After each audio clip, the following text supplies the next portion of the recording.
with no further ado, I would like to welcome Candace Benson. Candace Benson is the CEO of Benson Consulting, and she is a certified change management, project management professional, and process improvement specialist. Her 20 plus years of experience in project management and people change management has spanned multiple fields, including academia, technology, utilities, finance, life sciences, manufacturing, and not-for-profits. Candace has been instrumental in successfully leading companies at all levels to greater project success and increased employee adaptation of change. She has led highly complex workflow, process, and back-end optimization projects, including several major M&A transactions, along with customer-facing implementations. Her clients have taken her across the United States and to London, Malaysia, Sydney, and Hong Kong to oversee proper implementation of their transformations. Candace, a true change agent, is certified in change intelligence and I'm going to not pronounce this right, ProSci. Thank you, change practitioner and trainer. She is an experienced PMO director, portfolio manager, program manager, and a project manager. She has been certified as a project management professional, PMP, and the Project Management Institute, and is a Six Sigma Lean certified leader, mentor, project management coach. She's a married mother of 3 daughters, and Candace has lived on both coasts and in London, and now makes her home in Bedford, New Hampshire. And I'm sure most of you here recognize Candace. She used to be one of our founding committee members as well here at the breakfast, as well. She used to be on the board at the Alliance. So no stranger to our breakfast. So a warm welcome, Candace. Thank you so much, Heather. And thank you so much, everyone, for having me back today. As Heather mentioned, it certainly feels like coming home this morning. So I appreciate you all having me here and coming to listen to some of my content here about building resiliency in this time of change. So I'm going to take just 1 second here and share my screen. So I do want to make sure that I can see the comments and the reactions as we're talking today. So hopefully you guys are all right if I don't go into the full screen mode, but I've tried to make it kind of as big as possible so that you can see the screen okay. So if for some reason you cannot see the screen okay and it's distracting to have me in this mode, just throw something in the chat and then I'll go into presenter mode and Heather will have to read all your comments to me. But as Heather said, yes, I have a pretty lengthy bio there, Heather, so thank you for reading through all of that. But certainly most of you know me as a project management consultant, where most of my work is done here now in New England and other parts of the United States, but certainly have been blessed to have the opportunity to have my business and my work take me all over the world, which is a wonderful thing. So I wanted to talk today with all of you about being resilient in the midst of change. One of the things that I think we can all agree on is that change is a constant thing. And especially over the last few years, many of us have had to face a lot of different changes outside of just the pandemic, right? I think we all had changes that came to our life and to our families and to our jobs and our friendships as a result of all of those changes. But I think even change in our attitude and our acceptance levels and our ability to just continue to go with the status quo, I think there's a lot of change happening for many of us in the world. And I think it's important for us to talk about how do we approach those things. I think it's also very important, and if you're here today as a leader and as someone who helps your people in your organization to manage through change, we're going to talk a lot about those strategies today too, because I think it's very important as leaders that we take on the responsibility to also make sure our people are doing well and our people understand and have the tools to manage through change. So with that, I'm going to get going here and hopefully everybody can see okay. I won't go into too much more introduction as Heather did a great job in doing that. But as I said, just thank you for having me all back here again. This certainly feels like a great place to be. And I used to, as Heather mentioned, be on the committee and help start up this breakfast. So it certainly feels great to be back. All right, so what are we going to talk about today? We're going to talk about a few things around what it means to be in a VUCA world. We'll go through that in just a moment, so if you don't know what that means, it's okay. We're going to fill you in. And then we're going to talk about what are the impacts of transformational change to you as an individual, to your organization, and to your teams. We're going to learn some tools to build a resiliency mindset. So as change continues to come at you, how do you deal with that? How do you make shifts? How do you make adjustments as needed so that you can work through the change in your life or in your work? And then we're going to look at the 6 elements of well-being and why that's important to you. As an individual, of course, as an employee, as a leader, why do you need to focus also on your well-being so that you can make sure that you are in a good space? So I want to start with a quick little icebreaker. So this is where I'm gonna watch in the chat for you guys to put in your fun answers. So I did this last night as well. I had a speaking engagement yesterday evening, and I threw this out. I got some pretty interesting answers. So I want to know from you, what if you had to prepare potatoes? This isn't a trick question. If you were preparing potatoes for yourself, what's your favorite way to prepare your potato? Throw some answers in the chat for me so I can see. Anyone? Oh, come on. I know you guys are not shy. Okay, good. Baked with cheese. Thank you, Star. Twice baked. Oh, that's good. I didn't hear that one yesterday. That's a good one. Krista, I love that one. When my husband makes them. Perfect. Anyway, right? As long as you're not having to cook it. I like that. Roasted, cubed in French fries. Perfect. Good. Awesome. All right, guys. Thanks. I know that's just a little fun way to get you guys excited about putting things in the chat because I'm going to make you answer some questions today. So that one was an easy one. Hash browns. Those are always good. Ooh, Kelly, a family favorite, heart attack potatoes. Okay, we'll have to talk about that one offline. I don't know what that is, but that sounds pretty yummy to me. Very good. Awesome. Okay, so one last reminder before we jump into the content is you all are here today. You've put your time in this morning to get up and at least get yourself to a desk in front of a computer. And so I would ask that you hopefully try to turn off all your distractions. It's especially hard when we're remote, I know, because you're in front of your email and your text messages, but you've invested the time to be here. So let's hopefully stay together this morning and remove distractions so that we can get the most out of our time together. Okay, so as I mentioned before, we are living in a VUCA world. This is a term that has been going around for the last few years. Anyone know, just put a thumbs up or kind of a clap if you know what the term VUCA world stands for. Anyone have some thoughts, any ideas? I want to know if you're familiar. No? Okay, well, we're going to talk about it today. So as you know, living in a VUCA world, it stands for these 4 things you see here on the screen. So one is that the world that we're in is, constant change and is very volatile. I think everyone can agree that right now, every day it feels like in the news, we're getting some bit of information that's changing the way we work, changing the way we live, changing the way we might think about or approach things. So it's a very, very volatile space, right? There's a lot of speed and change. There's a lot of volume, a lot of noise, and that creates some level of chaos, right, in our life. It's also very uncertain, meaning there are surprises, there are unknowns. We kind of go into every day not really understanding what's going to happen next or not being certain of what the outcomes might be. And as you can imagine, this might also create a lot of fear and anxiety in yourself and in other people. Obviously, the C is for complex, meaning, there's a lot of change and the change is not necessarily simple change. In some cases, we deal with easy little changes every day, but in a lot of cases, these can be more complex.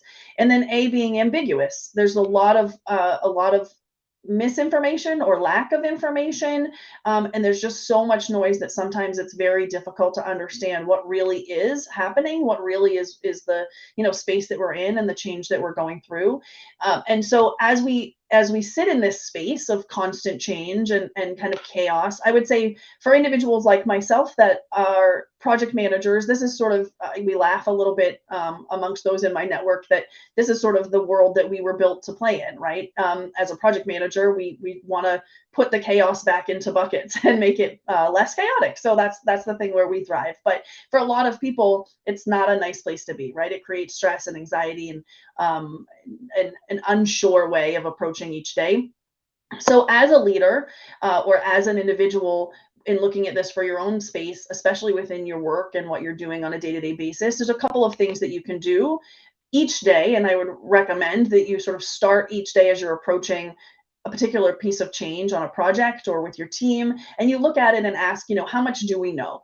right? So it can feel a little chaotic. It can feel like everything is unknown, but there are certainly things that you do know. So pausing for a moment to say, what is it that I do know about this particular change? And then how can I predict some outcomes? What are some of the things that I might be able to know? I like to use this tool on a lot of different project teams called springboarding the project. And it's sort of the concept, if you're familiar with doing a lessons learned or a after action review when a project closes. This is actually a similar exercise, but you're going to do it at the beginning of the project or at the beginning of any change initiative, where you ask folks to think about, hey, what are all of the things that might happen? Just outside of the box, good and bad. Just put them all down. There's no right or wrong answer. But what this does is actually gives you a good list of those potential risks that you can be looking at to be able to assess what might happen, what might be that future outcome, so that we can stay focused on some of those solutions and plan accordingly and plan ahead for if those changes were to happen, how are we going to address them and how are we going to react to those? So that's just a couple of things to keep in mind each day as you're sort of starting on your work. Pause for a moment and think about, okay, so this is a change that's happening. What do I know? And what outcomes can I expect around that? For a minute, just think about, and you can throw in the chat if you have some ideas. What challenges or concerns do you think living in this sort of space might create for folks? What do you think people might feel in this sort of space? Any thoughts?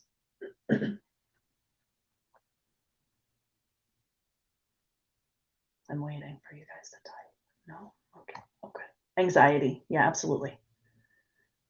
Stress and burnout for sure. Yeah. Anxiousness, fear. That's a great one, Melissa. Absolutely. Yes. So you guys hit it on the head, right? Stress, anxiety, fear. It also can be demotivating. So if we're thinking about our teams, it certainly can zap motivation from your team. So if you're looking for your team to be excited and move forward on something that you're trying to get done in your organization, that's certainly a negative impact, right, of being in this space. It can also really take a toll on your internal culture and the culture of your team. So it's definitely important to think about. Yeah, pressure too, Kelly. That's a great one. So what is required for us to work through this VUCA environment and make sure that we come out on the other side with successful outcomes, especially as a leader, if you're leading your people, but also for you as an individual. Really, that volatility requires that you have some vision and some action. So pausing to take some time for yourself to create that vision of what you want the outcome to be at the end of this change is super important. And then taking action against it. I think sometimes we get so overwhelmed with so many things happening, so much volume of change and so many activities that need to take place that it's hard to take that first next step. So I would encourage you, as you're working through that vision, to create even if it's small steps that feel doable for you to move into the next phase of that change. So just take small steps, but make sure that you're taking action every day and that you're encouraging your team also to take action and that you're helping them to identify and track what that action could be. From an uncertainty perspective, we need to have understanding and we need to accept different perspectives. So this goes back also to that brainstorming that I mentioned, and allowing folks to put in their thoughts, their anxieties. What are they feeling? What are they afraid of that might happen as a result of this change?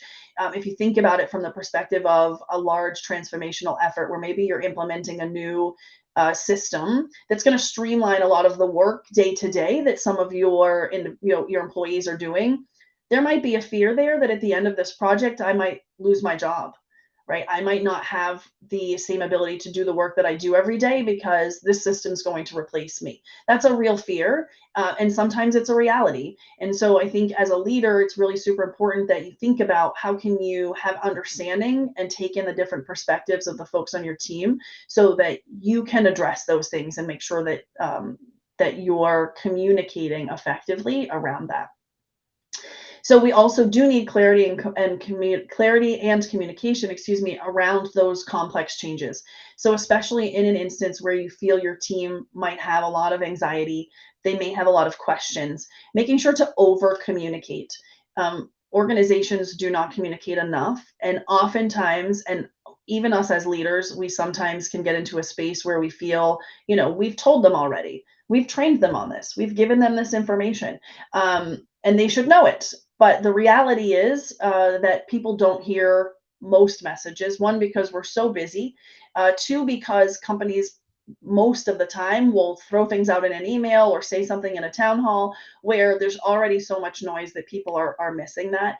And the reality is, even when we're doing trainings or conversations like we're having this morning, the reality is, as adult learners, we maintain about 15% of any information that we're taught in any sort of training. So you'll leave today and hopefully you catch about 10 or 15% of what I say, and then you can action that later. But the reality is it won't be much more than that. It's just the way that we are as adults in terms of what information we can take in.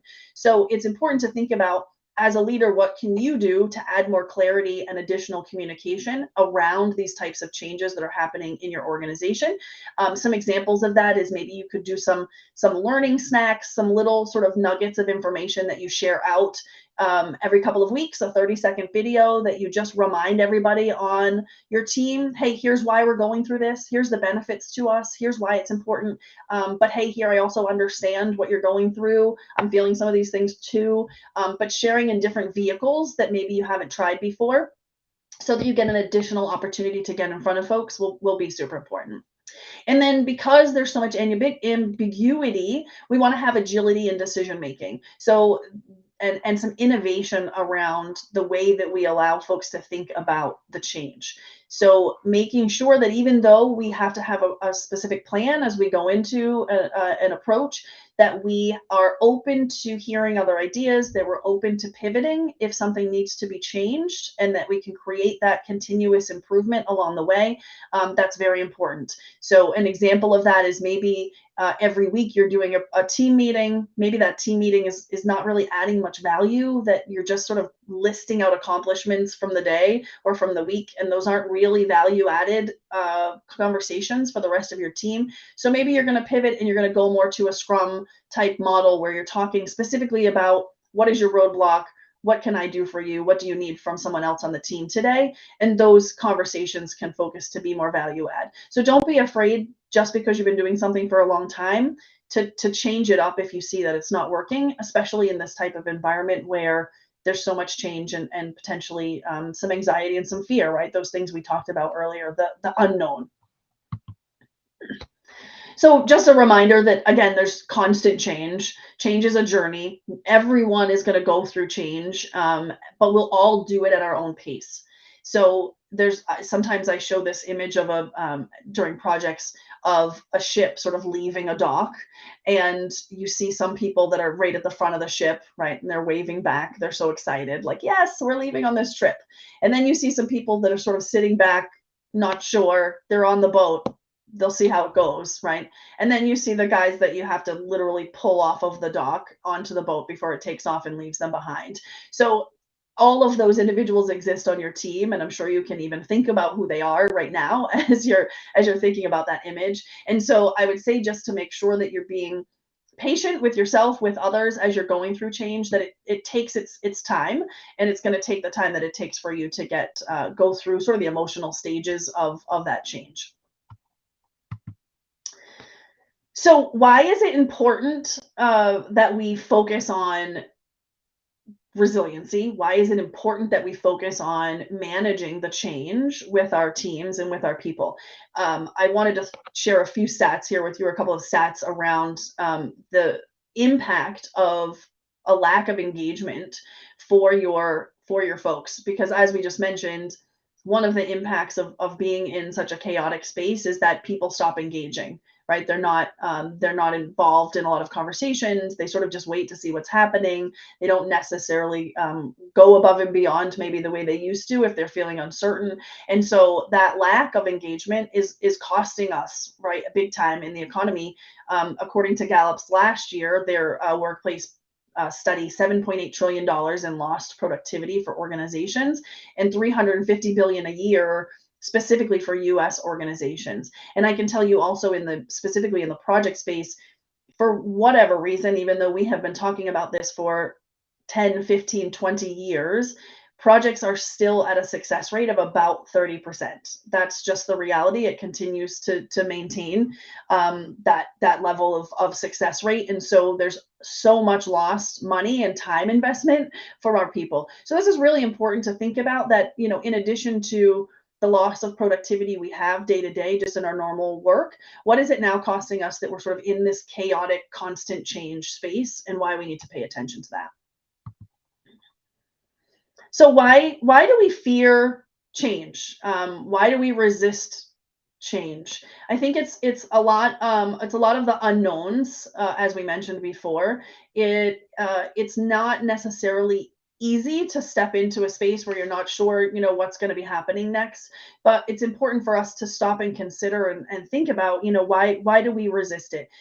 One also can be the fear of failure. Um, we obviously want to be successful in the work that we're doing. Our people want to be successful. So there is a fear that if you step out and you do something different and you're not certain of it, there is that sort of loss of control, that you're not sure what's going to happen. You might fail. You're not able to make sure that you have control of every piece of what's happening, because there's so much constant change. There's also a fear that the new way might not be better. I think the reality is we fear change even when it's good for us, even when we know it will be better in the end. But the process of going through is hard. But also, we do have a fear. What if the grass is not greener on the other side? That's reality, right? Sometimes we're working through something, whether it's in our own personal life, and we anticipate that the change will be good, but we're not sure, and that's scary. Even in a workspace, you don't know that going through and creating these new processes for sure is going to result in something that's positive for you if you're the employee, as we mentioned before. Potentially a change in your job role to something you don't love, potentially an elimination of your role, right? So those are scary things if we don't know and we don't have control of those. And then predictability is comfortable. We get comfortable, right? We're in a space where we kind of know what's going to happen. We like the way that we're working day to day, or even if we don't like it, we at least know what it is. So we like to stay there. We like to stay in our comfort zone. So what are some types? I want to talk a little bit about some types of organizational change, so you can be thinking about, as your folks might be going through that sort of resistance, how do you need to manage that resistance? Well, first you want to identify what type of change are you going through in your organization. So I've listed a few buckets here. And I would argue that most organizations, especially in the tech space, are in this transformational or radical impacted change at the bottom. I think there's, these are layers of impact, certainly, where developmental change is subtle, right? Subtle impacts, minor changes that we might be changing office equipment, right? It's change, but it's not really that big of a deal, right? We're not terribly afraid of getting a new laptop, although sometimes that can definitely be a challenge in terms of getting set up. But for sure, that's not something that's going to create a lot of anxiety, right? But from a transitional perspective, that's a little bit more of an impact, right? Those might be changes where you're upgrading procedures. That might be something where, the day-to-day way that you're operating is going to change. Now, folks are going to have to look at the way they do work a little bit differently every day. And so those changes are transitional, right? They are not hugely impactful, but they certainly will cause a little bit of discomfort. And so you have to be aware of that. And then there's the transformational change. And as I mentioned, I think that's really the space that most of our organizations right now, especially in tech, are sitting in. So these are the conversations around, how do we move on to the next big thing?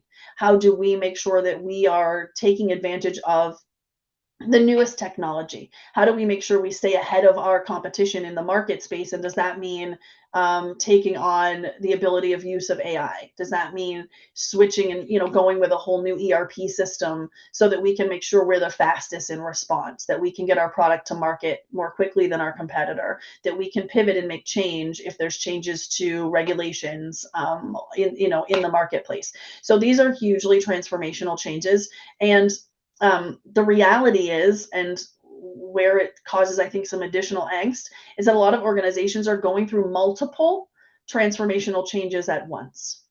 So give me I guess a thumbs up or a response over here if you believe your organization's going through not one, but potentially multiple transformational changes at once. What are you all going through? Yeah, multiple, Krista. Yeah, absolutely. Anyone think their company's not going through change? That might be interesting. Yeah. So I'm seeing a lot of multiples. Absolutely. And I think that the reality is that from a leadership perspective, um, this is a huge challenge for our people. And I think that organizations are not doing a good enough job right now to identify how much can their people actually take on. When are we going to break instead of bend? It's a reality, and I think that we are seeing a lot of very strong, um, successful individuals who are breaking.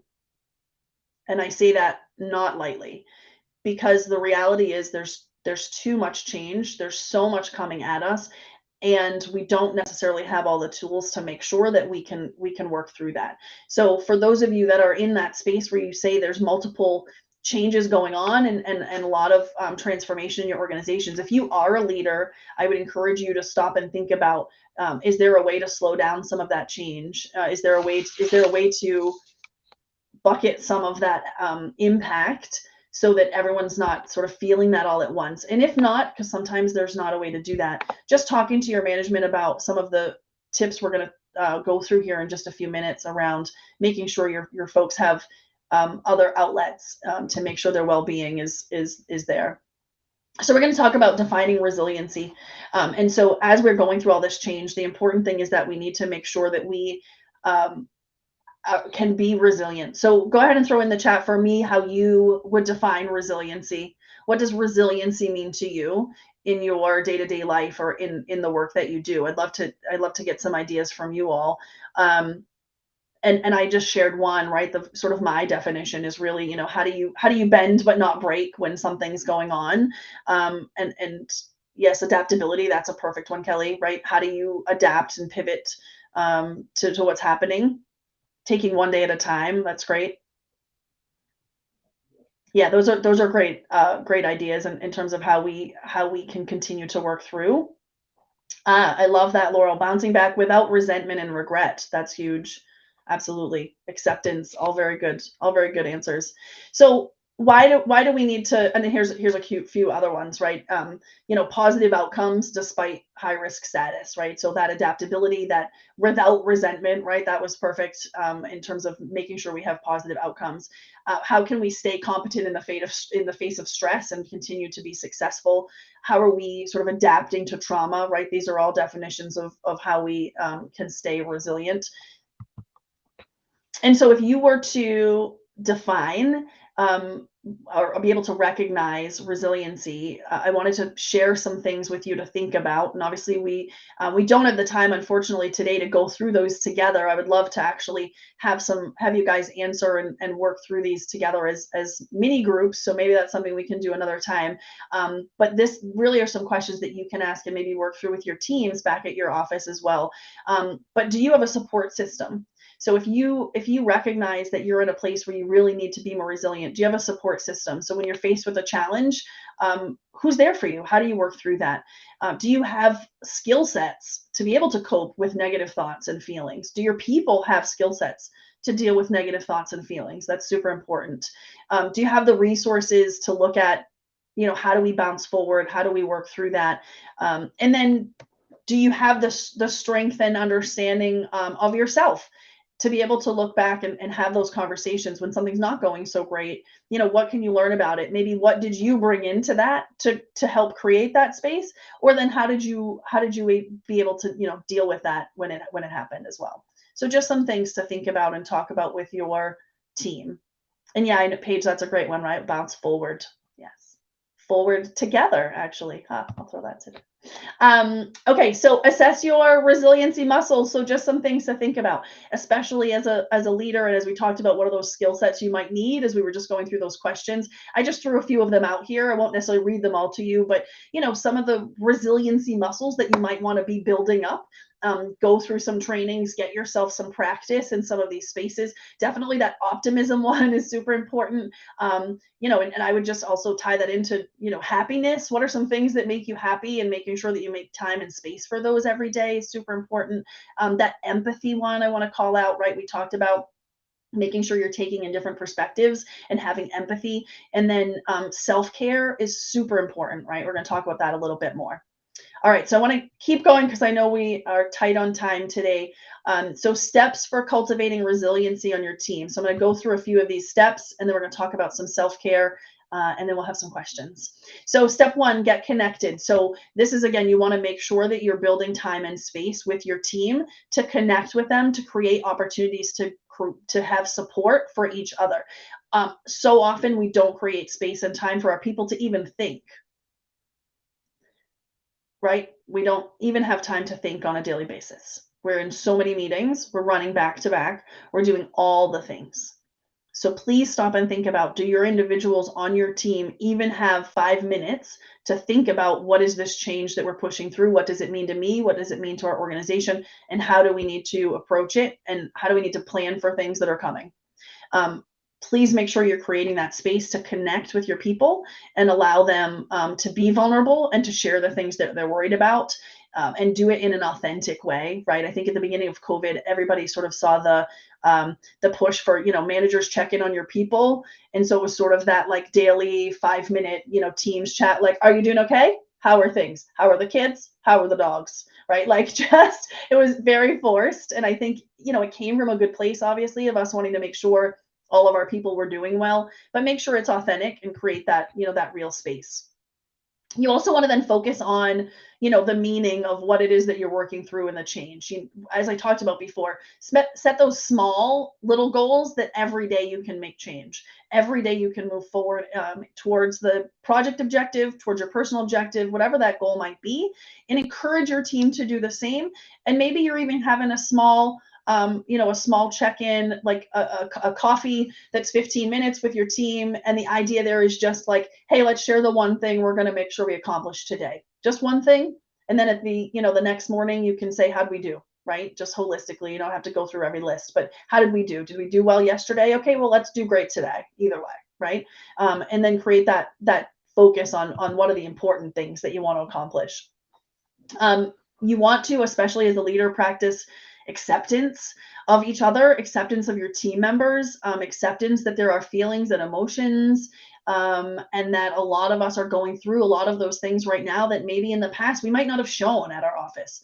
I think a lot of people are being much more vulnerable, and that creates a lot more trust in our team members, a lot more trust in our organization, but it requires us as leaders to, for sure, be empathetic and be open and be accepting that there are more feelings that are being shared and there's more vulnerability there, because the worst thing you could do is have somebody who's being vulnerable and being open with you and trying to work through a challenge, and they feel shut down, right? You can imagine how that would result in negative reaction from that individual, right? They might just leave your organization altogether, or they might just shut down, and now you're paying for a resource where you're getting no productivity, right? Which is very real right now. And then focus on what you can control and what you can influence. And those are two different things in organizations, right? You can be an influencer. You can talk to other leaders. You can talk to other, change champions in your organization. Those people that really are influencers and have the ability to change the minds of folks in the organization. And those don't always come with titles, right? And most of the time they don't. So these are the people, for example, if you come in on Monday and they said they saw a movie, you want to go see that movie. Or they said they went to a restaurant and it was great, that's where you want to go next, right? Because they have great taste, they have great experiences, they're always having fun. You want to sort of mimic that. Those generally are the types of folks that are also influencers in your organization when it comes to change. So get those people on your side and help them to help you influence the people that might be the naysayers or might be having a harder time coming into the change. And then obviously know the things that you can control and be open, especially if you have control of those things, to changing them as needed, right? We talked about that. Okay, step 5 is be proactive. So, this comes really with making sure that you have a plan. If you don't have a plan in place around change in your organization, specifically for change management, if you're, running a project, and certainly reach out, we can talk more about that outside of today. But if you don't have a specific change management plan that addresses how your people are going to react to change, so how are you dealing with resistance management, right? And that might be a new term for some of you, but if you don't have a resistance management plan and you're going through a transformational change, you should for sure send me an email today, because that is a big gap in your organization. And I can promise you what will result in that is that you're going to go through all of this effort, all of this investment. Your project's going to be delivered, maybe on time, maybe on budget, but it's not successful if people aren't going to actually use it at the end. And if you don't have good change management, that's ultimately what's going to happen. And you're going to go through a lot of rework, and probably 2 years from now, find yourself doing the same change again, just with a new system or a new process. So I would encourage you to make sure that you're being proactive and you have plans in place for addressing change management on your projects and for addressing other change initiatives with your team, right? Thinking through the what might happen, the let's put plans in place if these things do happen now, so that we know how to communicate around them. How are we going to adjust around them? Who do we need to pull in from other teams if this thing were to happen, right? So just set yourself up for success, to be proactive with that. And then also keeping in mind, what does success look like? How are we measuring the KPIs or the key performance indicators to show that we're having success around this change? And if you don't have those outlined, then you should think about that as well, right? A lot of times we'll measure the very specific tactical things like the budget when we're looking at a project, or maybe the number of people impacted, for example, or the number of changes in roles or user access that we need to provide, right? Those are kind of very tactical, data-driven metrics. But we also have to measure our people's ability to engage and our people's ability to take on and accept the change. And so think about ways that you could be measuring that in your organization as well. And then we talked about, right, practice optimism. Don't blame yourself. Try to have grace for yourself. Focus on the positive things, not just the negatives every day. It's very easy, right, if something's not going the way you expected, or if you're not getting the outcome you expected, to immediately think, I did something wrong, I should have done more, what if we'd have done this? But that's not going to get you to the place you want to be in a productive way. So think about what are the positive things every day that I can think about. What's one thing that really went well today, and have gratitude for that. I know I saw Star here, and she would tell you that having that sort of gratitude practice every single day of writing down the 3 to 5 things that you're just happy that exist in your life, that you're just grateful for, it does wonders for your mental health. So if you're not doing that and you don't have that practice, check out Star's work, because she has some amazing things around that. And it's something I do every day. It's for sure impactful. It helps a lot. So if you don't do that, I would encourage that.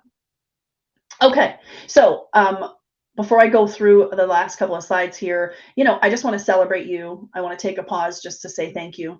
Thank you for being here so super early in the morning. I know a lot of you have, kiddos to get off to school. There's lots of, things happening in the house. There's always so much distraction and other things that you could choose to be doing. But I wanted to thank you for being here and celebrate you for making that choice to come and improve yourself and improve your organization. So thank you for doing that.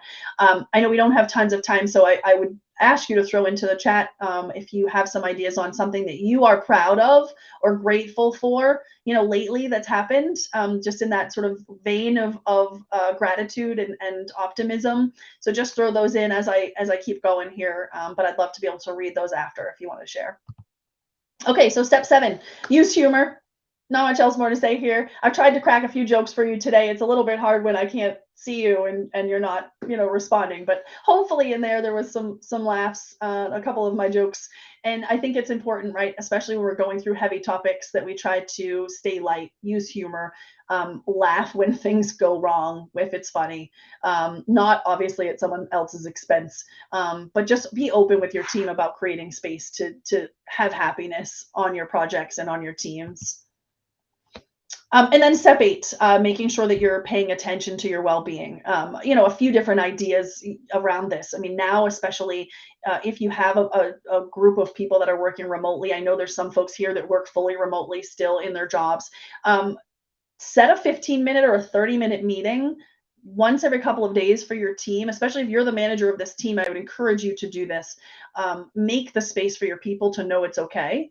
If you haven't done that already, create a 30-minute meeting and tell them the 30-minute meeting is we're walking outside. We're doing it, together at the same time, but wherever you are, you're going to go outside, you're going to walk the dog, you're going to walk around the block, you're going to walk around the building if we're at the building, or you're just going to go stand outside and let the sun hit your face. Right? It's amazing what that can do for you, especially for those of us who live here in New England. And you know what I'm talking about when there's no sun for months at a time. When we get the sun, it's an exciting day. So I would encourage you to create that space for folks. And there's all kinds of areas, obviously, of well-being. And I would say that after today, please take a moment to think about each of these areas of your life and what are you doing, making sure you're doing at least one thing a day or one thing a week that's helping you to move forward in each of these categories of well-being, and encouraging that your people to do the same. Right? People who have good well-being, they have strong mental health, they're going to be better employees for you, they're going to get better customer satisfaction for you, they're going to move your projects forward in a more positive manner with better ideas, more innovative ideas, and be able to move more quickly. Right? And that's what we want for our organizations. I'm not going to read through all these slides. I'll share this out with everyone so that you can have these after the fact. But just some ways I already talked about. Schedule some walking meetings, do some team exercises, volunteer together. That's a huge one. I know some organizations that I work closely with. They have volunteer days where the full team will go and volunteer at the local food bank, or work at a run where they're handing out water, just anything that is important and you're passionate about in your organization. But do it as a team, or do it as your whole organization if that's is that something that's an option for you. But it creates that trust factor. Again, helps you feel really good because you're doing something for somebody else. And again, I'll share all of these. Oh, another one there is, not emailing after hours. I'll just throw that one out there. Being a role model as a leader for your folks. This is one I struggle with a lot, only because I love my work, and I kind of I have good flexibility because I have my own company. So I might be off for a few hours in the day doing something that I love to do. And then I might come back at night and then fill in that time. Right. So I try to be super careful about, especially with my team, if I'm going to be sending emails or doing work, that I schedule it to go the next day. So it doesn't feel to them like they've either started the day behind, or they've missed something, or they should have been paying attention, or they feel like they need to be doing that. So just be careful of that as well as you're working through that. Okay. I promised I would save a few minutes here for questions. So before we jump into that, just one thing I want to say is please take a moment when we leave here today to think about what is the one thing or the one or two things that you can implement coming out of this conversation this morning. And then let's do a 30-day check-in. So if you want to have a 30-day check-in with me to talk through that, I would love that. Actually, I think most of you are probably connected with me on LinkedIn. But if you're not, please make sure that you link in with me today. And then let's have an opportunity to say, hey, and I'll ask Stephanie and Heather, maybe if I can get a list of just all the folks that were here today. But we can do a quick check-in, right? And just say, what was the thing you chose? How was that working for you? Where can we pivot and adjust it, to make it even more successful for you? I'd love to hear that. Okay, now it's time for questions. So Heather, I don't know if you want to pop back in with questions, or how do we do that?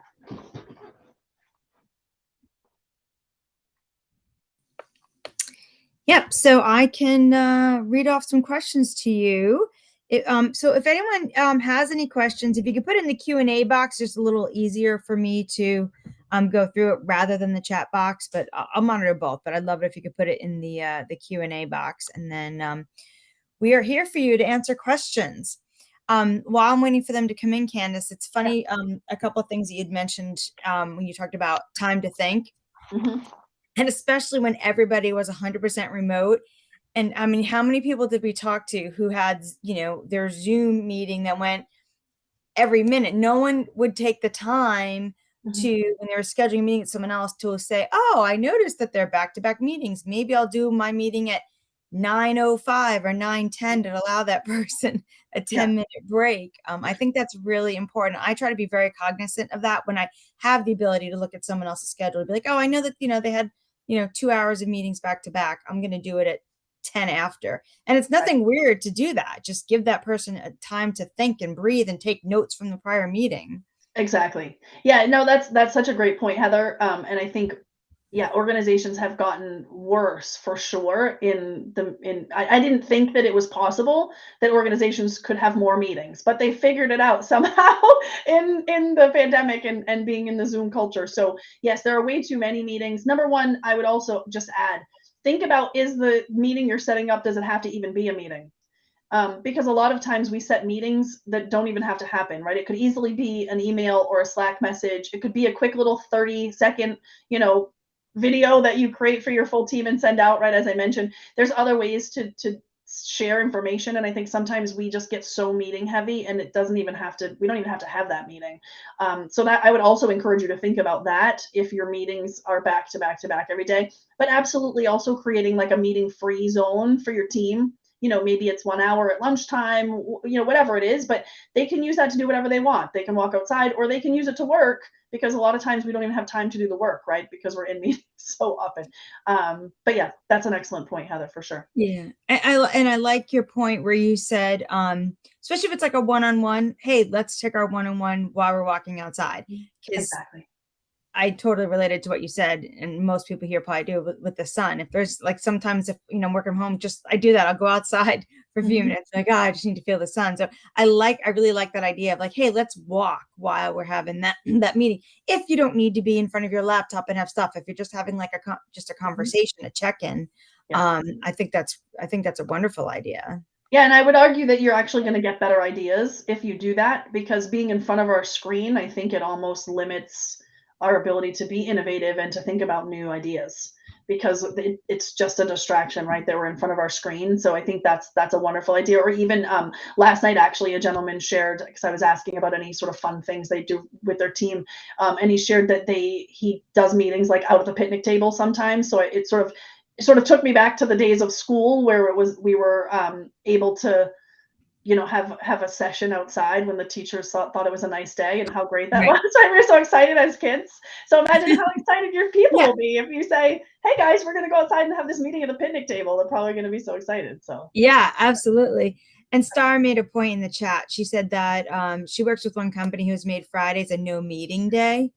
I mean, yes. that's great if you can do that. Maybe that might be extreme for some companies, but that's wonderful.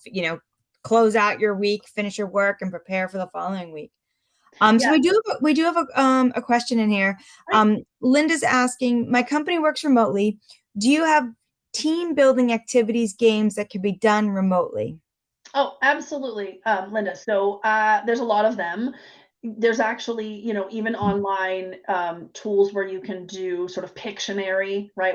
That's always a fun one, right? Where people get it sort of shoots them a word and they have to try to draw, and people are, guessing in the chat, what they think the picture is. So the first one that gets it, that's kind of a fun one. You can also do things like, two truths and a lie. That also helps to build kind of trust and get to know each other a little bit more. If your team's newer and they don't know a lot about each other, but there's a lot of different ones. So Linda, why don't you also, I'll say, send me, or I can share this, Heather, with you, and you can share with everybody, but I can send sort of a list of some others that I've used in the past. But yeah, absolutely, there's ways that you can work either through Teams, or just online on a Zoom, that you can do some of those activities for sure. Yeah, and there's lots of different like polling tools and things that are free that you can use to facilitate those. Yeah. Do you have suggestions for people? Because we do have a lot of leaders here today in attendance.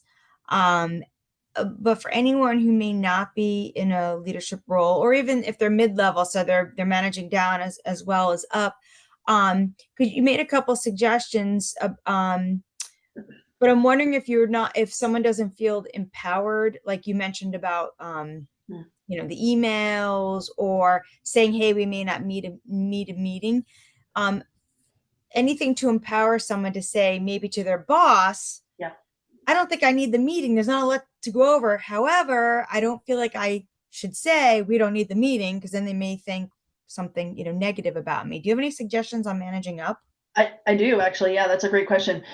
So a couple of things. I would say leaders generally in organizations will respond well to data, and research. So I think there's a couple of different things that you can do. There's a lot of research showing how lack of productivity is driven by individuals sitting in front of meetings for too long, especially Zoom meetings, by the way, because we as individuals are not meant to look at ourselves all day.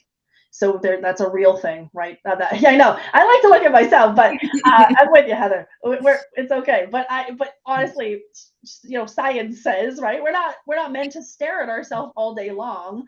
And so the fact that we do now do that, right? Because we can see ourselves all the time, it actually damages us a little bit. It's hard. It impacts our self-worth. There's all kinds of studies that show why it's not great to be on a video call all day looking at yourself.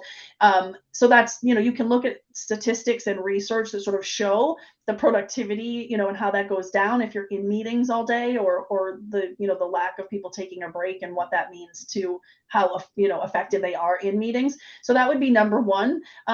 Number two is, I would say, do small sort of focus groups on your team and get real feedback also from your people about, is this effective? What would you like to see us doing better? How could we communicate this information where you're retaining it more? How could we gather this information from you in a different way that doesn't require the meeting, right? So come to the leader then with, hey, I took here's my thought on it and my recommendation of how we improve it, right? Always come with some solution. It doesn't mean that's the solution they'll take, but don't come with just the challenge, right? Come with some solutions. But also use that data to back it up. You can use some external data, because the reality is every company, I say this all the time, a company could bring me in to talk to them about something or to consult with them on a project. And the person next to me that has been at that company for 10 years could have said the same thing yesterday and they didn't hear it at all. And I say the same thing and they're like, that's brilliant, Candace, because I'm not from their company, right? It's reality. So if it's external information, they tend to take that on as more expert, a more expert opinion. And then pull that, add to that the kind of real feedback from your team that, and come to them with kind of that solution to say, hey, this is what we're seeing. This is how I'd like to approach it. And then ask for a trial period, right? Because maybe it won't work that you're changing it. So say, hey, give me 3 months. Let's try this way. Make sure you're still getting what you need. Make sure leadership's still getting the information. And then if it's not working, then we'll go back. Yep. Sounds good. So we have another question from Ian. Is applying a positive mindset always the right approach when it comes to thinking about change? Is applying a positive mindset. So I think, I'm not going to be naive and say that we don't want to be fake happy, right? It's not like fake optimism where every single change we have to look at as this is a good thing. But I think that the way you need to approach it, you want to see everything holistically, right? So you want to say, okay, this is the negatives, this is the positives, absolutely. But I think in order to work through the change, whether it's good or bad, we still have to move through it, right? Stopping in the place where we are and just saying, I don't like this, it's not good, isn't going to be helpful, because we're still going to be in the space. So you need to work through it. And so in order to work through it, I've just always found that staying positive and focusing on the one thing I can do that's positive, the one thing I can do that's going to make a positive impact, it's just more motivating. It's more encouraging to kind of make you continue through the process. Now, I would say, and I want to put it out there, there are some organizations that are toxic. There are some organizations you should not be in. And if you feel every single day like you're in a situation where you feel bad about yourself, you can't figure out how to move forward in a positive way, you don't believe you have any support in doing that, then you should leave. Right? The money, the title, none of that is worth it. You should for sure get out of that space, because it will negatively impact you personally, and it does a lot of damage that takes a really long time to fix. So I would say both of those things, right? So I don't want to come into it and say, oh, of course, just stay positive and put a smile on your face and it'll all be fine. There's realities there too, right? And I see a lot of response to that statement. So I know that you all feel that sometimes. Yeah, for sure. Yeah, there was that old saying, fake it till you make it. And then I've heard someone recently, so this isn't my words, but I think they said fake it till you become it. So it's like, so even if you don't really have that positive attitude at first, if you just kind of have that mindset, and then, it'll get there. Yeah, you'll get the, yeah. And I mean, and honestly, I think it's partially too, being realistic about where you are and where you want to get to, right? So that's the importance of us coming, creating those outcomes in the beginning, and thinking, at the beginning of any sort of change, identifying for ourselves, what do we want that outcome to be? And not to say that it's going to be exactly that, but helping to know at least what the outcome is that you want will help you, to your point, Heather, kind of act as if until you get there. Because Right. it's not, not every day are you going to go into it and say, hey, I'm in a perfect mindset today and I'm in a positive attitude today. But if you know there's an outcome you're going towards and you've set those little steps, right, then you're able to move forward that way. Yep. Yep. And Laura shared something in the chat. If you haven't seen it, it was your point about seeing yourself. Mm-hmm. That's interesting. So Zoom has a hide self-view option. Yes. So you could, so she feels like it's more authentic if you don't want to be seeing your images. So I didn't know that was available, Laurel. So thank you for sharing that. See all this knowledge everyone's I learning know. I today? love it. I love it. All Yes, Laura. sharing, right? I love that. Yes, that is perfect. And yes, that is something that you can do. You can shut that off for sure. And it is, yeah, I highly recommend it as well, right? I turn mine off a lot when I'm just having regular meetings, right? Because you don't want to have to look at yourself all day. No. You almost worry about what you're going to say, right? Like you get distracted from even what you're trying to talk about because you're like, what do I look like? Is there something, like, That's I funny. don't know about you guys. I do that anyway. I admit. So Susie shared in the chat that she's created a link tree with some team building ideas for fun and purpose that anyone can access. Thank you, Awesome. Susie, for sharing that. Appreciate it. Thank you, Susie. Awesome. Can we download this chat, by the way, Heather, before like it closes, or no? Do we have to go back and like screen? Stephanie, is that possible? She Yes. says Okay, yes. perfect. Okay. Yeah, that would be great. I would love to have the download so that if I'm following up with folks, I can see what they said during the chat. Is it easy? I don't know how to. I'm not exactly sure how we go about downloading the chat. Okay. Well, maybe Stephanie, if you are able to put it in the chat for everyone how to download the chat. Oh, she's going to do it on the back end. So maybe we can just send it out, Stephanie, to folks. Does that work? Thank you, Stephanie. Appreciate it. Perfect. All right. Any other last minute questions before we wrap up? I think we're good. So with that said, if you do think of a question as I'm wrapping up, when we close our get off stage, we go back to the room. Candace will be there. So just look for her pretty little face and you can hop over. And if you forget how to hop tables, just double click on the table where you see Candace, you can go see her. Anyone else who wants to stick around to network, we do keep the room open till 9:30. So if you're interested in networking or just having a couple chats or saying hello or thank you to anybody, just pop on over. Thank you so much, Candace. I really appreciate you joining us. It's so great to have you back again. And we had some other former committee members attend today. We had some former speakers here today as well. So it's really great. I hope we accomplished what we wanted to accomplish, which was to inspire, be inspired, and just what a great way to start the day, right?